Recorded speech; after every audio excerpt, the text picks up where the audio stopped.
Mister ফেরাউন যখন পড়ে গেল, এখন তার হুঁশ ফিরে আসলো। এখন সে কি বলে শুনুন, তার এখন হুঁশ ফিরে আসছে, তার এখন পিছনে সব অপকর্মের কথা মনে পড়ে গেছে। এখন সে মুসলমান হইতে চায়। এখন ফেরাউন বলতেছে কি শুনুন, সে কথা আল্লাহ রাব্বুল আলামিন পবিত্র কোরআনে উল্লেখ করেছেন। ফেরাউন তখন বলতেছে قال آمنت أنه لا إله إلا الذي آمنت به بنو إسرائيل وأنا من المسلمين।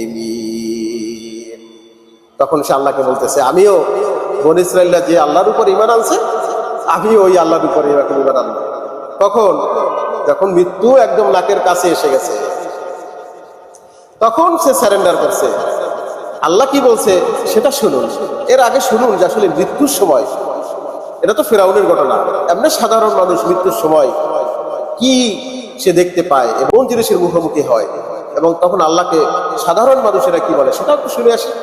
কাফের, ফাসেক, ফুজ্জার, আল্লাহকে অস্বীকারী আল্লাহর কাছে তখন আরজি পেশ করে। তখন তারা বলে হাত্তা ইযা জাআ আহাদাহুমুল মাউতু ক্বালা রাব্বিরজিউন।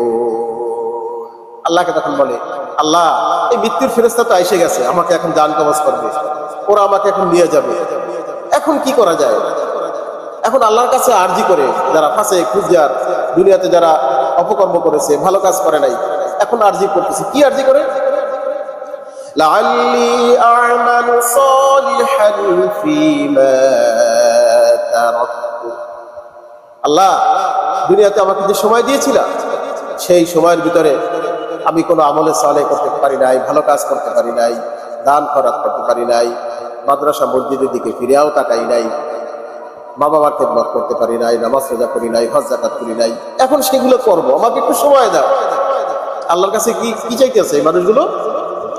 লাআল্লি আমালু সালিহান, যে কাজগুলো করতে পারি নাই, আমলে সালেহ করতে পারি নাই, সেগুলো একটু করব, একটু সময় দাও। আল্লাহ কি বলে শুনেন, কাল্লা, কখনো না, আর সময় নাই। হায়াতের জিন্দেগি যখন শেষ, আর কিছু করার সময় নাই। এখন কি এই যে বুঝলো, এখন যে সে ইমানের দিকে দাবিত হইতেছে, আল্লাহকে তার ইমানটাকে নিল না।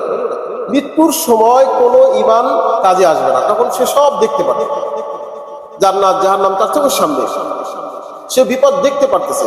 এখন যদি সে ইমান আনে, ওই ইমান আল্লাহ গ্রহণ করবেন না।